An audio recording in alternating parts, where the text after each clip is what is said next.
over. He needs me to start over. Testing. So he's ready to go. Did he want me to start over? Okay.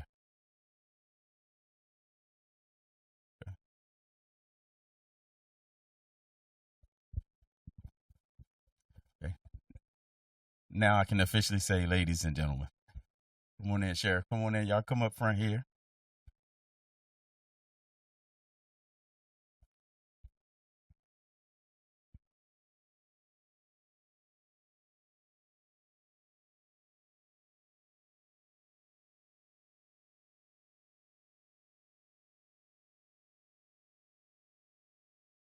Okay, ladies and gents, we're going to go ahead and get started with the program. I wanted to first and foremost thank each and every one of you for coming out today to the pre-proposal conference for the domestic violence grants for fiscal year 2025. I just, again, really want to thank you for coming out because, as all of you know, this month is Domestic Violence Month. We want to make sure that we kick it off right.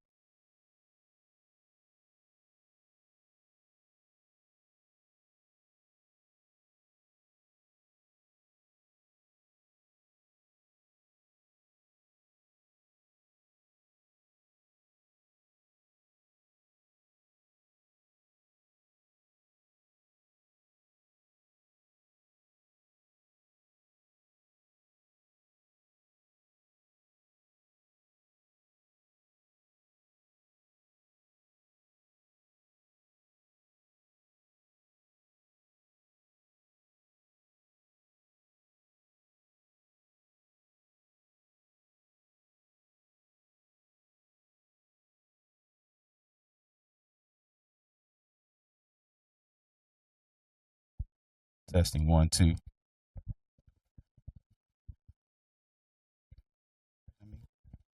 I just want y'all to pay attention to this, that I am not messing this microphone up because I did not touch that button. But we're going to go again. Did you need me to start over? Okay. Okay. Can you hear me now? Okay. Great. Thank you, everyone, again for coming out to the FY25 Domestic Violence Grant Pre-Proposal Conference today. I just wanted to thank each and every one of you for coming out, for being a part of this most important discussion here in our community in Prince George's County. For those of us who've been a part of this process for some years now, we know that this is a very important outreach effort here in Prince George's County. So important so that the county council decided to set aside a special appropriation of $500,000 to assist in our own small way of helping to eradicate the scourge of domestic violence from us here.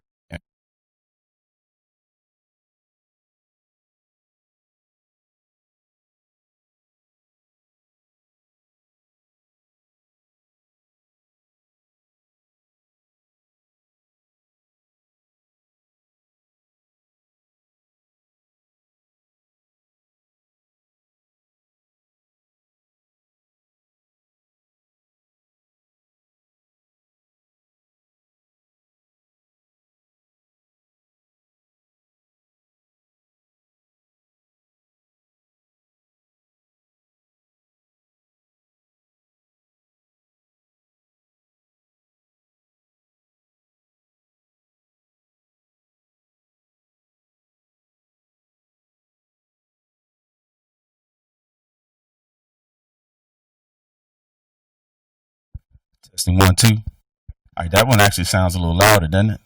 Okay, so let's make sure. Let's see if this one is going to stay charged the whole time. I'm glad that you guys were here to witness that it was not me and that it was technical, errors and not me. Um, yeah. Okay. See, yeah. Okay, I'm gonna keep it right here. Okay.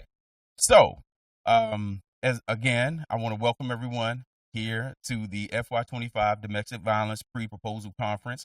I appreciate everybody coming out to participate in this effort that the County Council has set aside a special fund of $500,000 to assist in the eradication of domestic violence from us here in Prince George's County.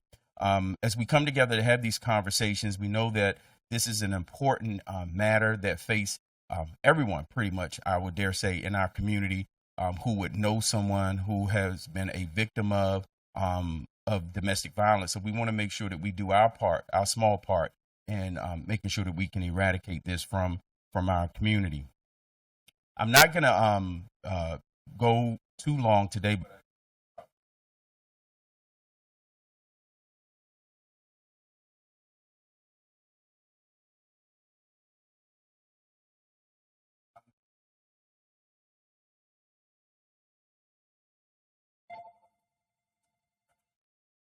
Yes. Okay. Good. He wants you to use a table mic. Okay, so I think the mics were not plugged up, so they didn't charge properly. Yeah, that's what it was. Mic. Okay. Can't. Yeah, can't. Yeah, try one mic and try one. Okay. Okay. Let me try one.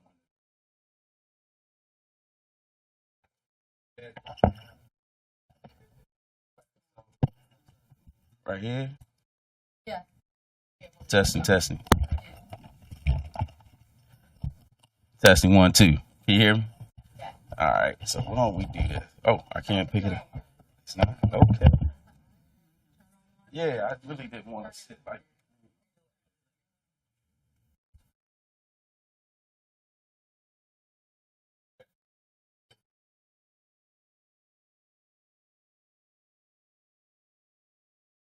This is funny.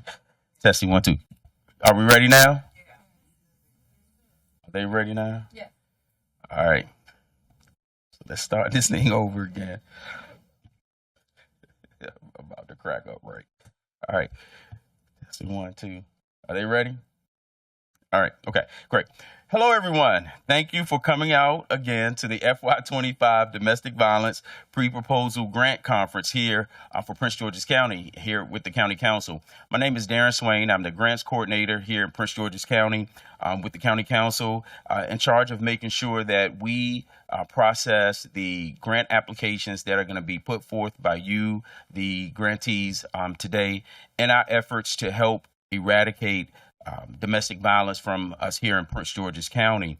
I again want to thank the staff for all of their hard work, first and foremost, for making this come about. We have members of our staff that are at some point today going to introduce themselves and let you know who they are and that they're part of this important effort to make sure that we get these applications done right and correctly and on time. So we want to do that. Also, we have special guests that are going to be here today talking about some of the efforts that some of our community partners are doing with the efforts to eradicate domestic violence from Prince George's County. As we all know, the month of October is Domestic Violence Month, so it is apropos that we are here today to kick off the effort, one of the efforts that the county has in terms of recognizing and bringing attention to domestic violence. So at this time, I would like to introduce one of our, I would dare say, important members of our community. He is an elected official here in Prince George's County, and I think even more so what's important, he is on the front line of a lot of times the calls that come in for instances of domestic violence and those things that happen here in Prince George's County around that. And that's none other than our sheriff of Prince George's County, Sheriff Carr. Sheriff Carr, if you could come forward, and I want you to say hello and tell us about the efforts that the Sheriff's Department is doing around domestic violence. Thank you.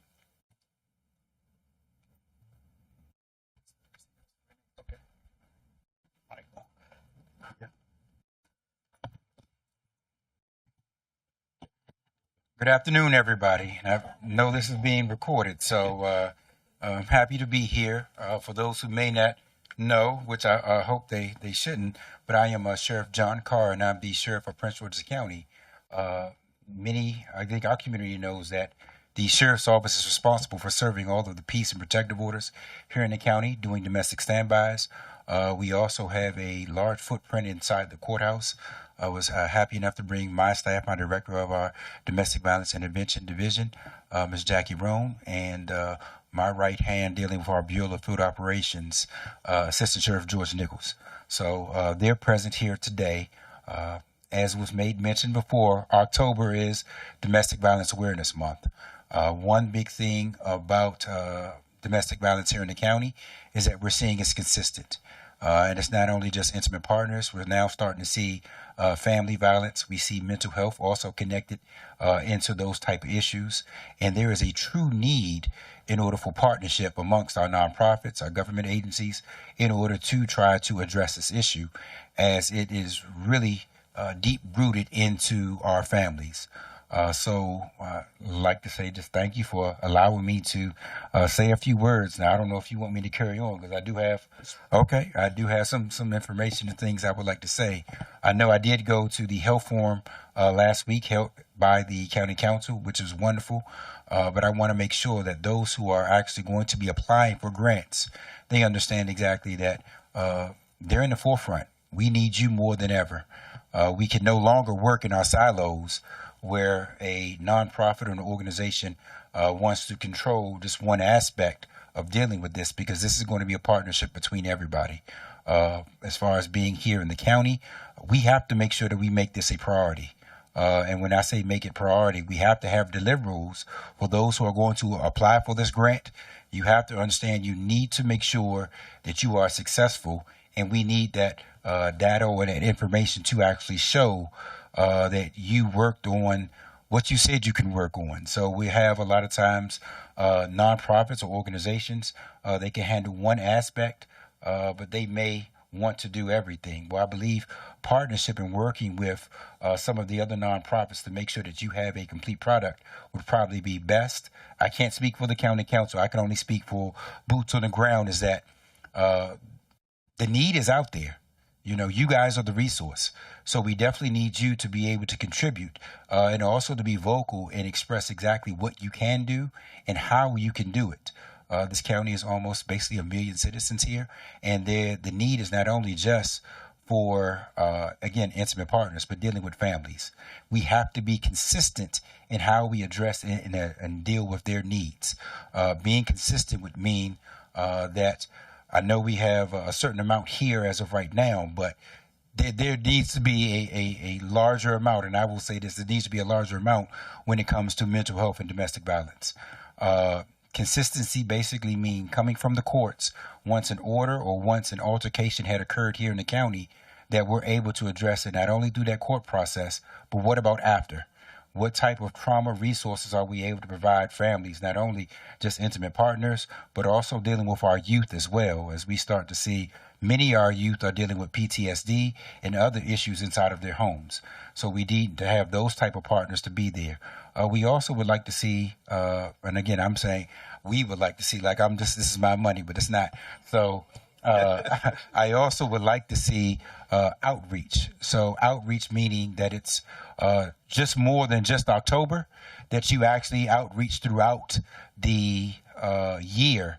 And outreach basically going to our faith-based community, going to work with our schools, and some of the other components as far as being in the community, meeting people where they are. It's okay to have an event. It's okay to try to get people to come to us.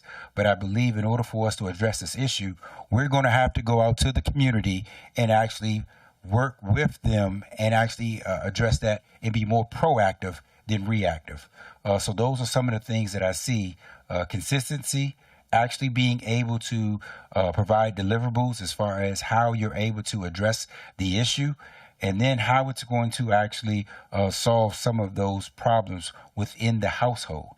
Because again, we're seeing this as far as a household issue, a family issue, and I think those are probably the most important points I definitely want to bring to the floor here now. Thanks a lot, Sheriff. Yes, absolutely. Those issues that you just brought up are the ones that when we see the applications come in for projects and for services, you have touched on every important aspect that sort of touches on this issue in our community. And we want to thank you for that. So if you just hold tight right there, we're going to do that. We want to next have, if we have Miss Monique Willis come up. Yes, Miss Monique Willis. She's with the Prince George's County Families Justice Center. So if you can come on up, Monique.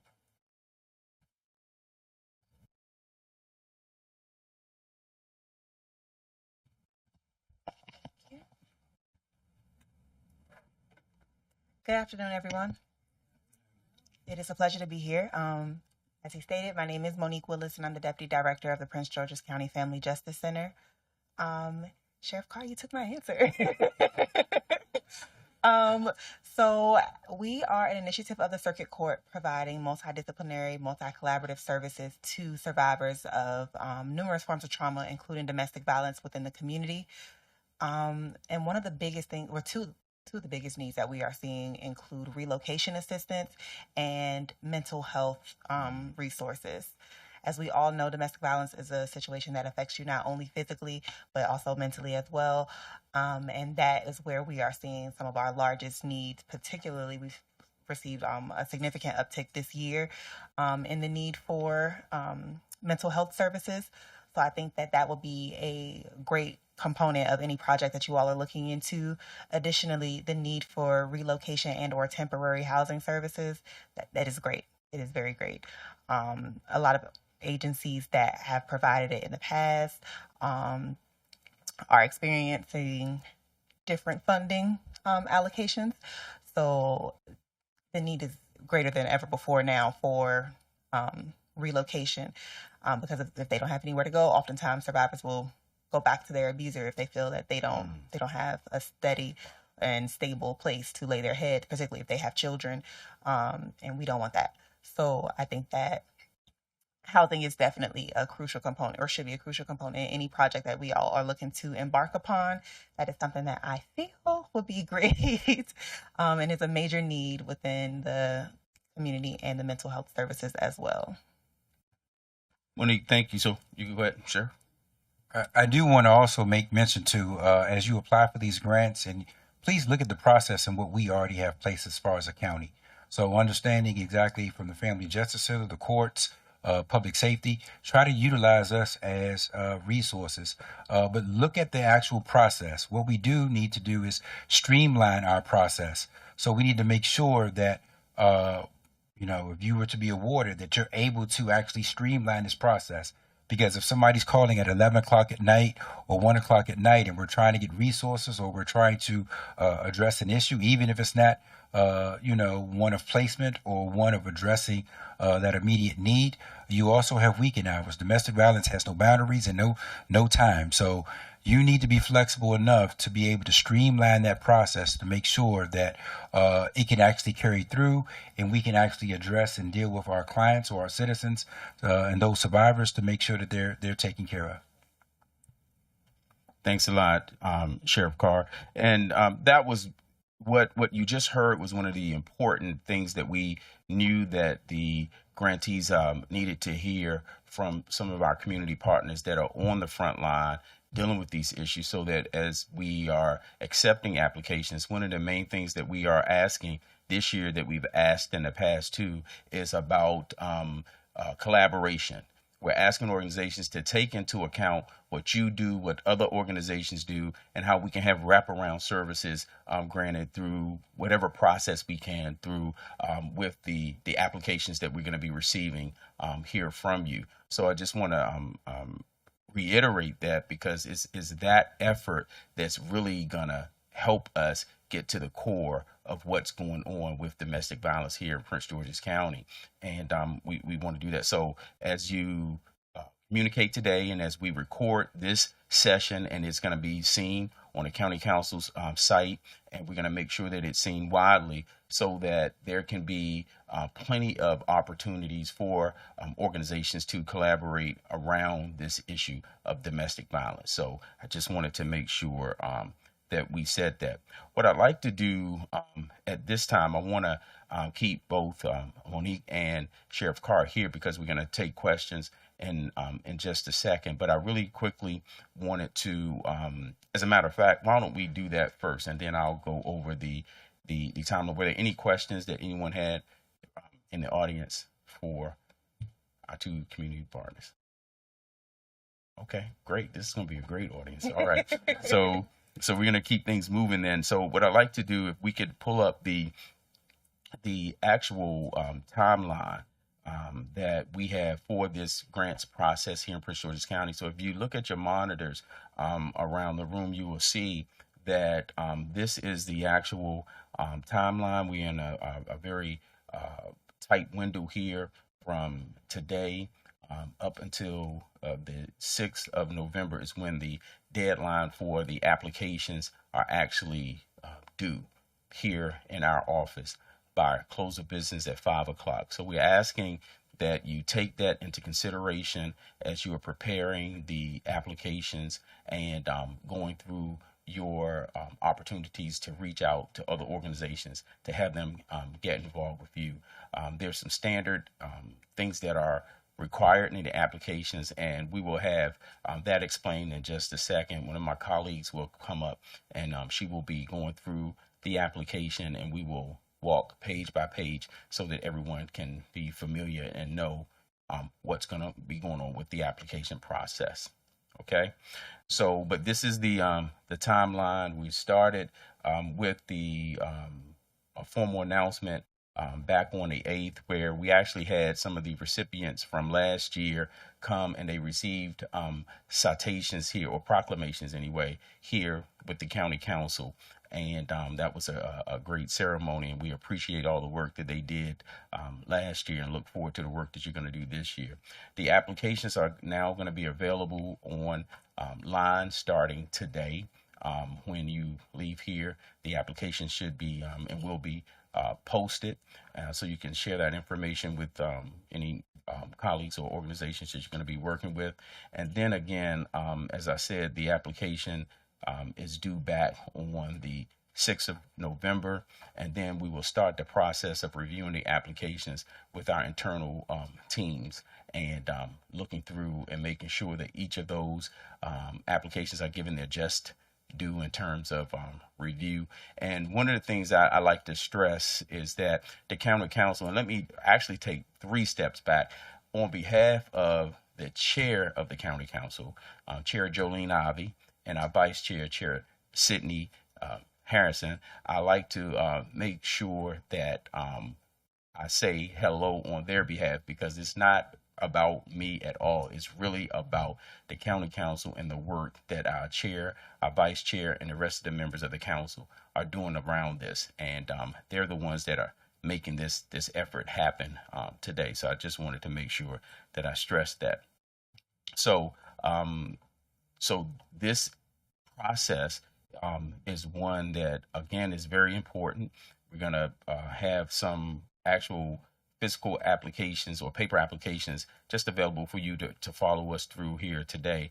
But the online application is the one you need to actually go to at the county council's website and under the grants office page, and then you will find the application there.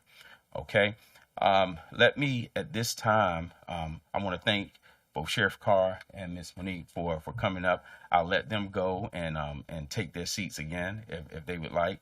And then I would have Ms. Cheryl Taylor, if she could come and join me. Yes.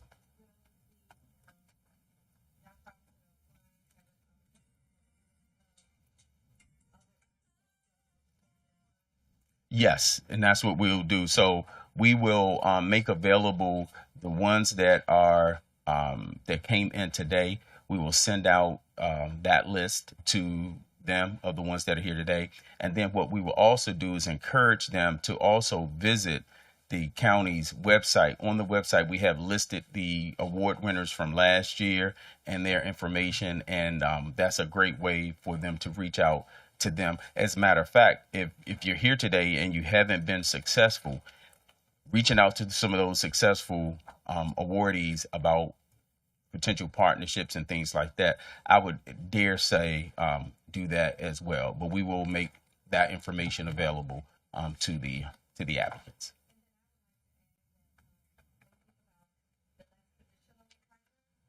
Think about your social service agency. They can help provide that wraparound service that we're already doing.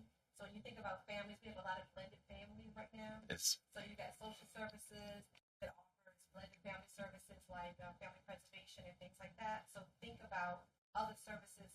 You might have a victim or a survivor that's living with a family member.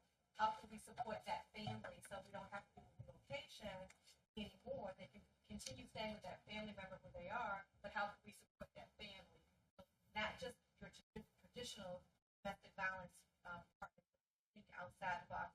Think about the sheriff's office. One thing the sheriff mentioned briefly was our youth, our family violence. The sheriff's office has several programs that we offer that we can support your application with. So don't think you have to That's a great point. all by yourself, and think outside of the box about how you're providing services and how you meet the needs. Our clients come to us very circular, so we can't just check a box. We have to figure out how we can meet them where they are and fill in those gaps. So I just wanted to, that's why I asked the question. So don't just think about the folks that are actually domestic violence providers. Think outside of the box. No, and Miss Jackie Roan. So as y'all heard, the expert in her coming out on on this. No, she is really and truly an expert and a person with a huge heart when it comes to this issue.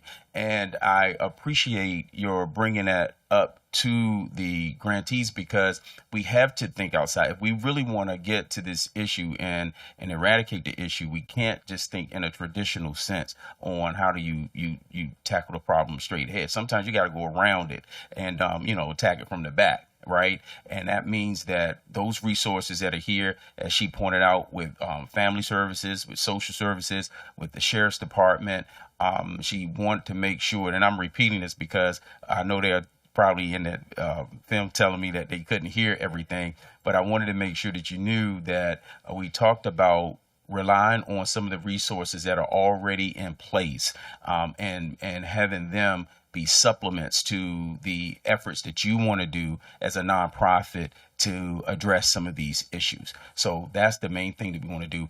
Another key thing that she pointed out was the fact that in our county and in our community these days, families aren't always as quote unquote what we look at as the traditional families. They're blended families.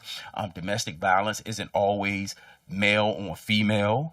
Domestic violence, believe it or not, can be male on male. It can be female on female, right? So, or any other recognized entity or person that see themselves as who and what they are. So I just wanted to make sure that we take that into account as well, because we can't just sort of what I call work in silos as it relates to domestic violence. We got to be broad in our effort.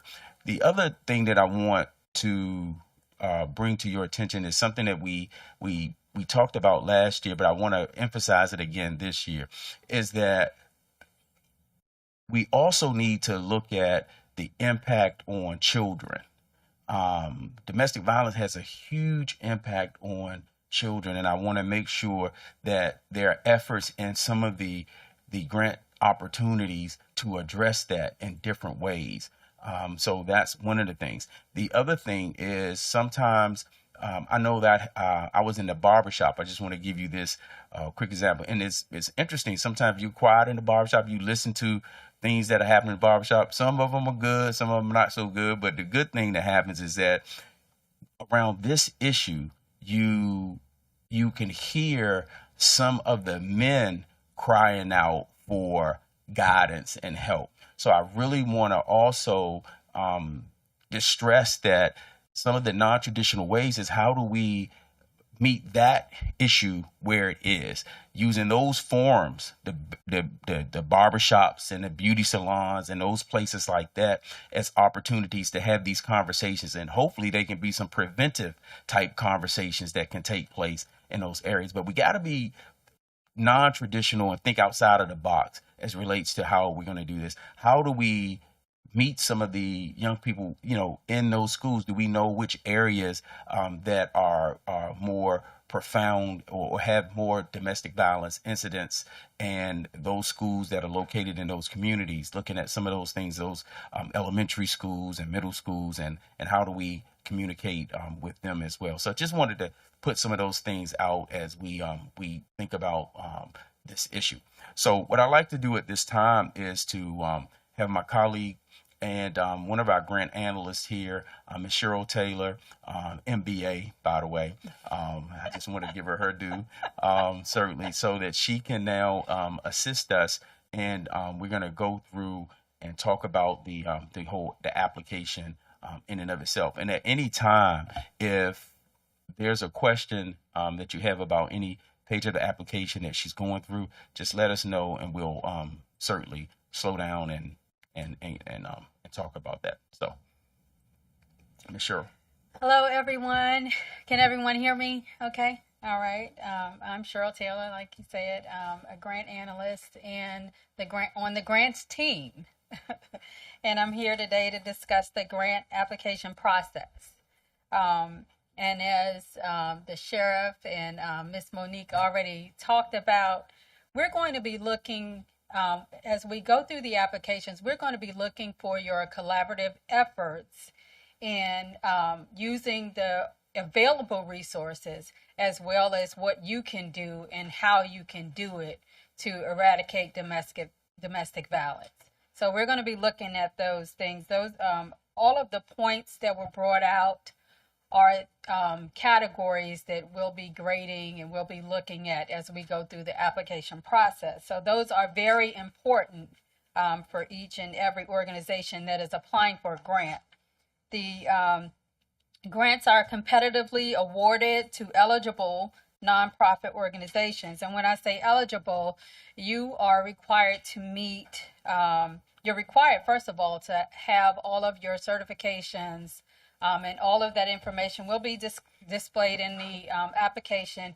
You have local, state, and federal compliances that must be met, and your applications will be vetted for that before they're even passed on to be reviewed by one of our, what we call our PAT team, our process analysis review team.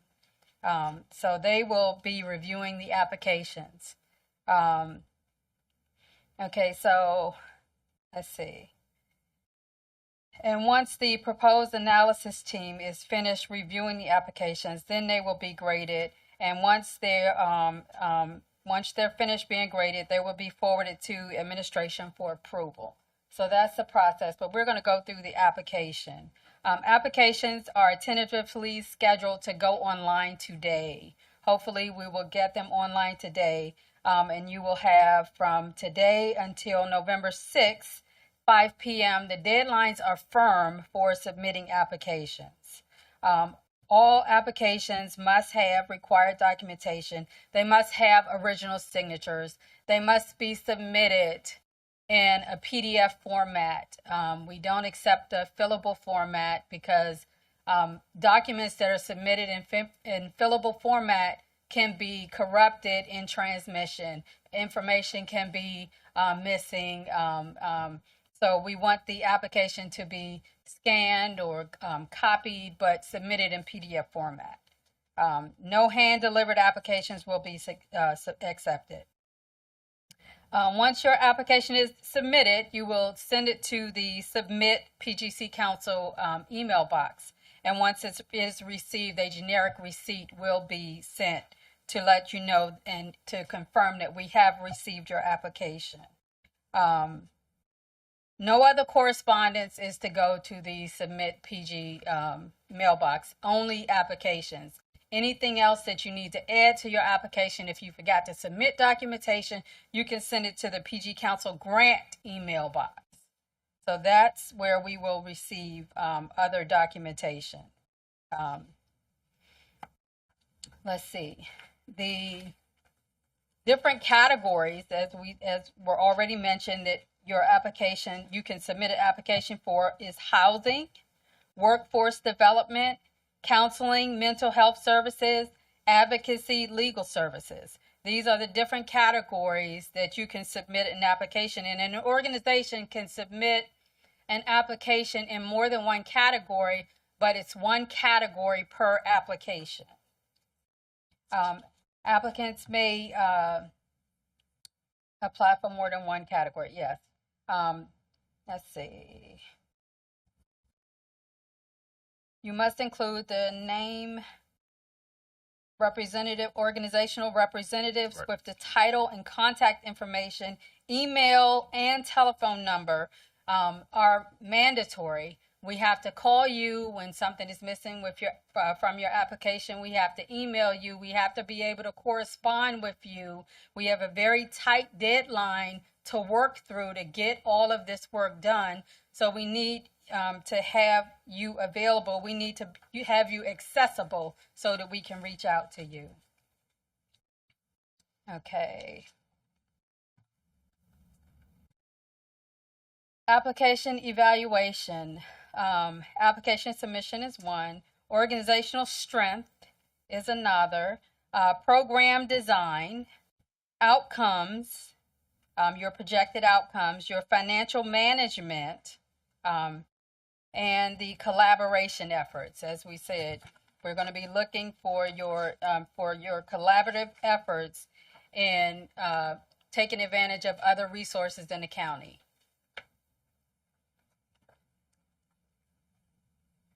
All right, page 6. So you all can flip through with me. I'm sorry. Page 6, the budget. There is a format provided in the application for your financial budget, and the information needs to be submitted accordingly. We have allowable cost that should be included because you need to submit your budget with everything that you're projecting, all of your projected expenses for the amount of money that you're requesting. So those include immediate shelter and relative supportive services, safety planning, individual and group counseling, peer support groups, information and referrals, prevention services and campaigns, training and technical assistance, public awareness campaigns, culturally and linguistically appropriate services, services for children exposed to family violence, domestic violence, or dating violence, case management services, legal advocacy, assistance in securing other resources, including safe and affordable permanent housing and homelessness prevention services, transportation, child care, job training and employment services, financial planning, literacy services, economic empowerment services, parenting and education services. These are the various allowable costs that the grants can be used for.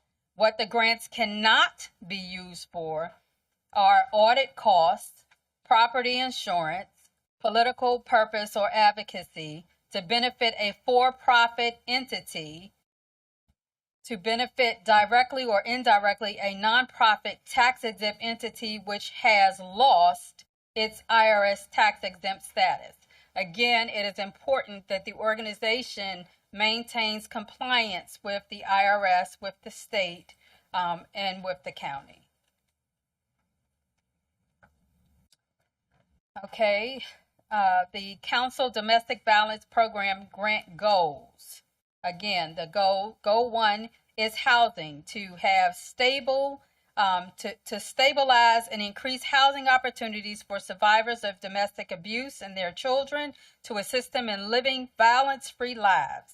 Workforce development, focusing on helping survivors access employment and training that can provide economic security and stability, which is critical to their safety and long-term recovery. Counseling, mental health services, to provide counseling and domestic violence therapy as powerful tools to help survivors of domestic violence get to safety and heal. And goal 4, advocacy legal services, to help domestic violence victims navigate confusing legal proceedings and complicated social service systems and empower them to make informed decisions. And then on page 8, we have our checklist. And the checklist is part of your application. It must be submitted. It must be completed. It must be submitted. And on here, you're going to put your organizational information. You're going to select the application category that you are applying for. And then you're going to, here is the list of documents that are required, and these documents ensure your compliance with local, federal, and state governments, agencies. So you have your IRS W-9, you have your tax exempt status letter from the IRS, you have your Form 990, you have your Maryland State Department of Assessment and Taxation identification number. You have your Maryland CID, that's your charitable identification number from the Secretary of State. You must list the board of directors and organizational staff for your organization. You provide electronic funds transfer form, independent audit or review for organizations that have income exceeding $300,000, and your collaboration partnership agreements. Any agreements that you have in place already with various resources. Again, this goes back to your collaborative efforts to use and work with other organizations, other county resources. Proof of additional financial resources for this program. Okay. And sure, if I could just step in there on page 9 and 10. One of the things that it starts to do is you now have to submit and provide all of those the information from the checklist. You have to now actually submit that information in writing on the next several pages. So some of this stuff is they give you the list, and then you have to actually provide the information within the application. So we don't want to go over those things again, but as you will see in the application, there's a verification process so that we can know you are who you are, you're in good legal standing, and if you've done work before, it will ask that you provide some of the examples of that work, and on the next pages 11, 12, and on through through 13. And even on some of 14, it asks that you identify those areas that you are interested in assisting with, and you provide examples of how and what you're doing in those areas. So, and what we would also say is that we are going to be here, and we will be accessible. Our information is in the application. So at any time, if there's a question or concern or suggestion that you have, you can always reach out to us here with the grants office to assist in any way that we can, right?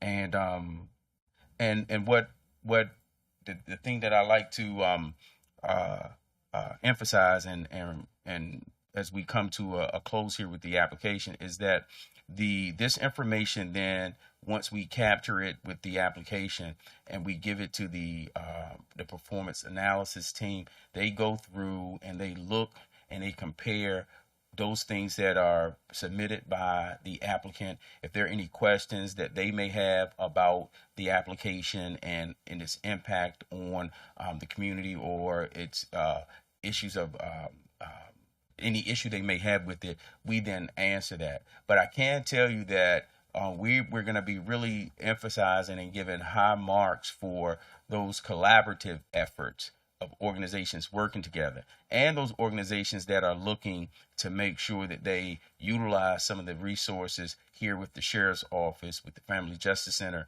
with all of those entities that have come before you. We want to make sure that we are utilizing those resources as well. So that would be captured and given high marks on the application. And sure, if you've received any funding before from the county or from any governmental entity, especially the county, it's going to ask that you document that, and that we be able to verify that all of those things that you're supposed to do with those funds. I think Sheriff Carr said it when he was up, is that we want to verify that you're doing what you said you were going to do, and that it was effective and it made a difference here in the county. So we want to definitely emphasize that. And the other thing that I like to close with is that, so we on page 22, once we, and if you get your approval, your funds will go directly to your bank account through ACH. That's our method of payment, which is great. And Sheriff Carr made an excellent point as well. One of the reasons we try to make sure that that's very efficient, right, and seamless, is that we know the important work that needs to be done out, and we need not hold up organizations from receiving those funds. That's why we ask that people really take the time, go through the applications, and make sure all your information is there, so we can really have this process sort of move along and speed along as fast as we can, so we can get the resources to your organizations like that. So that's one of the main things. And then as you sign up on the end, we have our certification page, and on that certification page, it has that the organizations have to attest that they're going to do what they say they're going to do, that everything is in place, and that you're responsible for reporting back to the county and to the county council what you've done, how it's impacted the community, and all of those things that we need to know, so that we know that things are actually doing that are effective out in the community. So that's the important part of that certification page. So I just wanted to make sure that we took the time with Cheryl and I, that we went through the application, so that you can actually know that that is what you're supposed to do and how you're supposed to do it, and that we here with the county council office, that we will be available for questions that you may have as it relates to the application and the process that we may have missed. Yes, Mr. Sherman. Can you mention, go back to page 22? Okay. Yeah. Yes. Yeah. So, and again, the periodic reports goes to what the sheriff said. Those reports are so important, and they're important for a bunch of reasons. One, if you don't do your periodic report like you're supposed to, the likely you will not be able to receive funding in any future grant process here in the county. So we just emphasize that to people, and the county reserves the right to get its money back as well. So we want to make sure that we have that spelled out for the grantees, and it's our office that handles that process. So we like to emphasize that to our community, is that it's important that you do those reports, because we like to report back to the county council members the things that are happening with the grantees as we address domestic violence here in the county. And with the periodic reporting requirement, you have to submit 4 quarterly reports. So your first 3 are due 10 days after each quarter ends, and then the final one is due within 30 days of that final quarter of the year. And the program runs from January through December of every year. So you need to be submitting your reports regularly.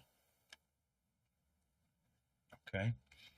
All right. So we again want to thank everyone for coming out. And before I close out, I just wanted to also thank and recognize our other team members, Miss Tina Butler, Miss Dashelle Daltrey, she's here, and Miss Rita Locke, Miss Rita is here, and want to thank them for all that they've done to make this situation here today possible, and that we could provide this great information to you. We again want you to know that there's some extra copies of the draft application that will be the final application online today by close of business, and so that everybody can start the process of looking through the applications and putting together some great collaborative efforts and team efforts to address domestic violence here in Prince George's County. So if we have any additional questions? Yeah. What I'd like to do, if we can really quickly, I know that we have 2 organizations here that have received. I know I'm going to put them on the spot. I know you're looking at me like, now I know he's not going to put us on the spot, but I am going to put you on the spot. We have Casa en la Clínica de Pueblo. Yes. Okay, my Spanish. I got to get my Spanish going. All right. And if you ladies, if y'all can come up and just say a word or two about your work, what you've done, and that I would greatly appreciate. And I need you to come up here because they are filming, and we need the microphones to work for you. Introduce yourself and your organization.